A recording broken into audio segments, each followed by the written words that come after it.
Hey, what's up mga katunay? Siyempre, ito ang inyong lingkod na si BT and welcome to my channel, Tunay na Kritiko. Ayan, meron tayong pag-uusapan ngayon mga katunay. Talagang umiinit ang balita ngayon sa Senado, painit ng painit. Kasing init na mga ulo nating lahat at mga ulo nyo. So, eto, talagang lahat ng mga makakaliwa, lahat-lahat na kahit sino, dilaw o ano, ay wala na. Kumampi na lahat kay Marcos. So, eto, tatalakayin natin yung sinabi ni Senator Alan dito, mga katunay. No, na lahat ay kakampi na ng mga Marcos. Nako, paano na ngayon tayo? Kumampi na ba tayo? Kumampi na rin kaya tayo? Joke lang. So, wag na natin pagtagalan at sabay-sabay na nating panoorin ang video ito at bigyan natin ng reaksyon, mga katunay. Pasok! Alam ko na plano nila. They never thought na tatagal kami ng ganito katagal. Kasi ang tingin talaga nila, yung mga hawak nilang alas, ibibigay yung mga nasa 13. Di ba? So, my point is, kay Sen Win, di ba? Same thing, di ba? If I say I'm acting president, then I tell the President Bongbong mag-usap tayo. Kakausapin ba ako nun? Eh, siya legitimate president eh. O, di ba? So, okay, usap, etc. Pero ano pag-usap? Paano pag-uusap? Tsaka, usap kayo from day 1, May 11. Usap. Pero huwag kayo mag-threaten. Eh, isipin mo, lalapit sa iba, yung iba sa lasin, o, Monday, kulang na kayo. O ikaw, may kaso ka. Ganyan. So, anong klaseng usap yun? So, may angal ako na sa bilyonaryo, which wala. Di ba? Hindi naman pwedeng usap, meaning, ito complete usap, sabihin kong, kasuhan ko kayo, pag hindi kayo di ba? So that's what I meant na, we're sincere if they're sincere, di ba? Oh. Okay. Robert Mano from DCNN.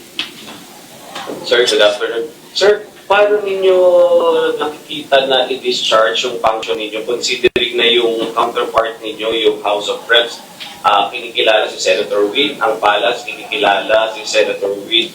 Dito po, nagbigay kayo ng instruction sa mga empleyado pero sa mismong hearing po ninyo, walang sumipot para sundin yung instructions po ninyo, sir. Three books. The rules of the Senate, the Philippine Constitution, and mawalang galang sa mga hindi nating ka-religion na mga Christian, the Bible. Do we follow power or do we follow these three books? Ayun, yun nga naman, tama naman yun. Hindi naman talaga sinunod nung mga minority, no? Kahapon, yung palitan ng liderato dyan sa Senado, talagang malaki naman talaga yung ginawa nilang mali. Ngayon, yung kamalian na yun, tinatama. Diba? Ganun, dun sila mahilig eh. Yung mga mali, itatama nila. Kaya nga, sila yung nagpauso ng bendalo. Mahilig nilang baliin lahat. No? Kaya nilang baluktutin lahat. No? At saka, kung tutuusin, hindi pa naman talaga Senate President si Senator Win. Ang talagang kinikilalang, kahit kaming taong bayan, kinikilala naming Senate President, labas dito yung ibang taong bayan na makaloyalista, pasensya na sa makaloyalista, sa mga makadilawan ha. Pero sa amin, na may paniniwala, no, talagang si Senator Alan pa rin, ang talagang Senate President. Dahil hindi naman talaga dumaan yan sa legit na botohan. Diba? Dapat nandiyadyaan din sila Senator Alan, nandiyadyaan lahat. Hindi nila pwedeng ikatwiran. Wala bakante yung pwesto. Kailangan upahan na lahat yan. Ibig sabihin, merong kang apartment.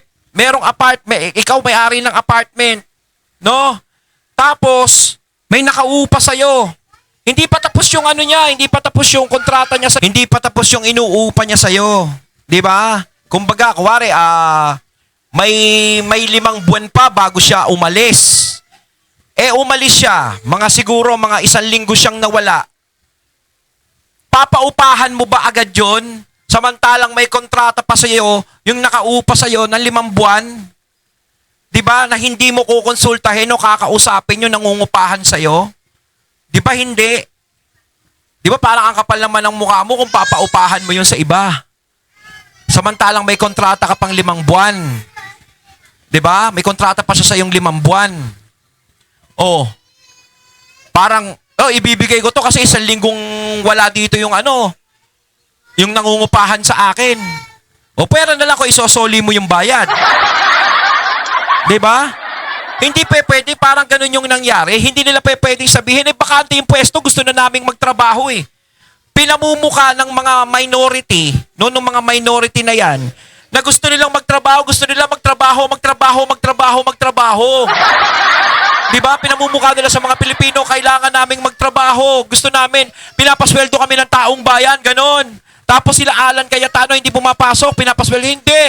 Mas gusto na namin sila Senator Alan. Kaysa sa inyong mga pumapasok nga na gustong magtrabaho, pero yung flood control project, hindi nyo pa rin malutas. Pasok nga kayo ng pasok. Araw-araw, pasok kayo ng pasok. Ang sipag-sipag nyo, parang sa estudyante yan eh. Pasok ka ng pasok, pero bobo ka naman. Ganun yan eh. Masyado nyong pinamumuka sa taong bayan na masipag kayo. Kaya nyo ginaganyan sila Senator Alan kasi gusto nyo masipag kayo. Hindi sipag yung tinitignan namin. Ang gusto naming makita, yung gampanan nyo yung pagiging senador nyo. Ano yung gagampanan nyo? Halimbawa, itong flood control project na to, kaya ba nila na gawin yung ginagawa nila Senator Alan tsaka na Senator Marcoleta at ng mga ibang tunay na majority na gustong buksan yung flood control project para malaman natin at kung sino dapat ang tunay na dapat managot? Diyos ko, ilang buwan ang hawak ni Lacson yan, may nangyari na ba? Yung tipong, eto sinasabi ng mga testigo, eto po, kasabwat si ganito, ganto, ganyan. Diyos ko, kumakanta na sa harapan ni Lacson, kita mo naman si Lacson. Ano ginagawa? Nagagalit pa dun sa testigo, Mariosep. Tapos sasabihan niya pa, nagsisinungaling ka ata eh. Di ba? Di ba may nangyari ba? Kaya nga sasabihin nyo, pasok kayo ng pasok. Gusto niyo ipakita sa taong bayan, pasok kayo ng pasok, masipag kayo.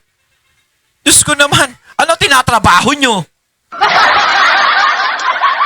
Ano tinatrabaho nyo, Aber? Wala kayong tinatrabaho.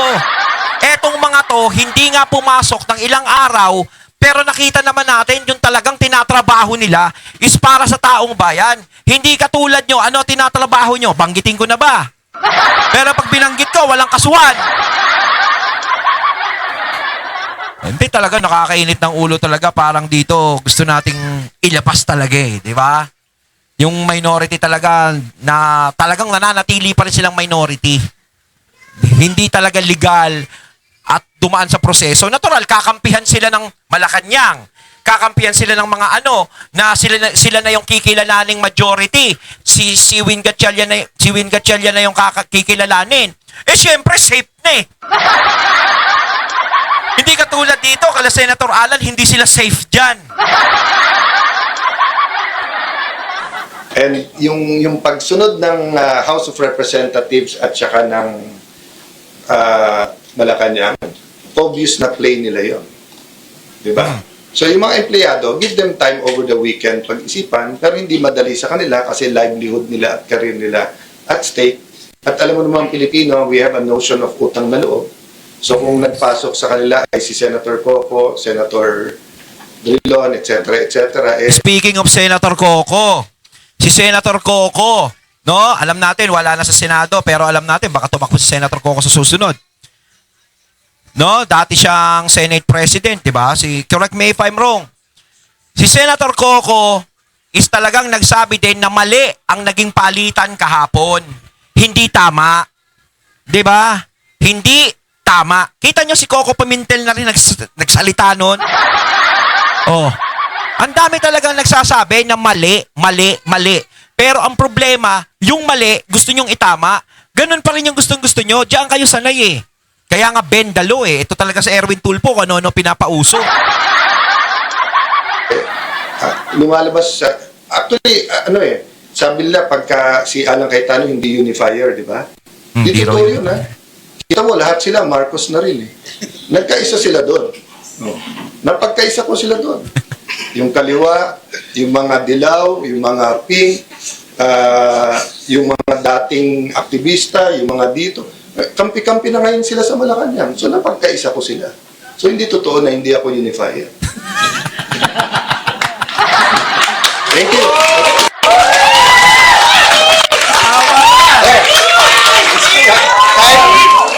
First time. Hindi, totoo naman yung sinabi ni ASP, no? Na sinasabi, ang kinukomento nila kay Cayetano, wala, napapagwatak-watak ni Cayetano lahat ng Senado, lahat ng mga hindi raw siya unifier. O tama naman, kita mo naman, napagsama-sama niya yung dilawan, aktivista, mga 'di ba? Lahat napagsama-sama niya. Yung mga dating galit sa mga Marcos, 'di ba? Yung mga dating nasusuka sa Marcos, sa pangalang Marcos, napag-unified niya. Puro maka-Marcos na. 'Di ba? Galit na galit sa pangalan ng Marcos noon, yung mga dilawan na nung martial law, pinahirapan mo kami, ganto, ganyan, ganto, mga walang ya kayo, magnanakaw. Kinakantahan yung panoon ng Marcos, magnanakaw, ginaganon nyo pa. O ano ngayon, yung mga dilawan? Kanino kayo ngayon nakakampi? O, di ba? Maka-Marcos na kayo. Kain suka, di ba? Kain tae. O, buti nga, di ba? Merong mga katulad nila, Ma'am Rowena Guanzon, ni attorney.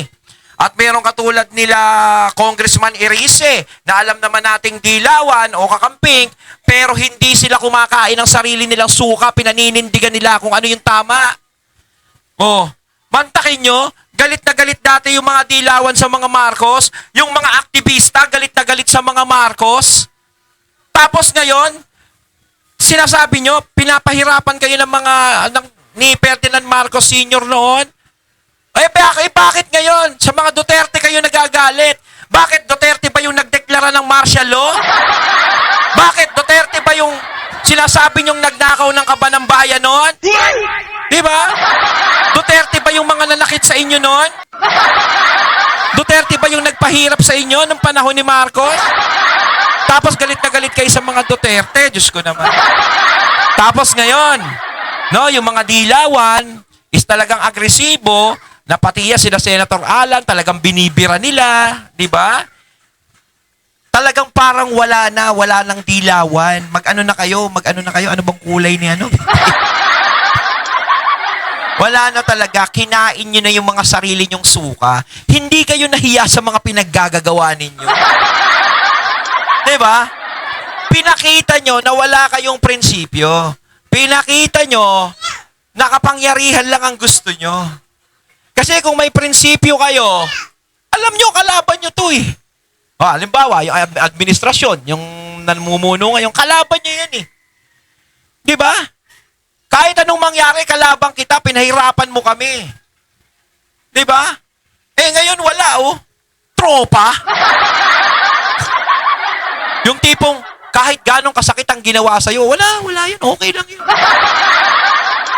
Yung tipong may napasnang sa pamilya mo ng mga panahon na sinasabi nila, may mga napasnang sa amin ng martial law, ganto, ganyan. Parang okay lang yun. Lang yan na yan. Tapos yung mga dilawan na nakikita ko sa Facebook na sinasabi nila parang kinakampihan nila yung ngayon sa flood control, yung mga nadadawit na pangalan. O, di ba, yung mga dilawan, yung ibang mga dilawan sa Facebook, may mga friends akong dilawan. Kinakampihan nila yung mga nababanggit ng 18 Marines, na tipong malilinis na tao daw yun. Pinapagtanggol nila yun. Aba. Himala! Aba, nasaan na yung paninindigan natin? Wala. Ang hirap talagang tignan kung sino yung may paninindigan sa mga panahon na to. First time ako nagpalapakan ng media, walang bayad yun, ha?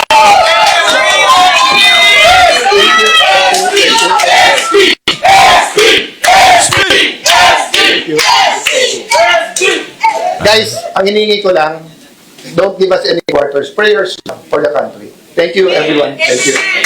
Sir, Sorry. Yes. kanina sir na-mention nyo na yung threat lagi doon sa mga kasama ninyo na dyan. How do you intend to protect po yung mga kasama po ninyo para hindi pa kayo malagasan lalo? Prayers, walk of faith. Nung nawala si Bato, yung misis nag-text sa akin, nag-text o tumawag kay Senator Robin, nag-text, tumawag kay Senator Bongo, sana naman daw sa bawat panggigipit maalala na si Bato, maganda na ang taguan, pero pumunta pa ang Senate para lang Hindi, sa totoo lang talaga. Ito yung kinakakaba ko dati.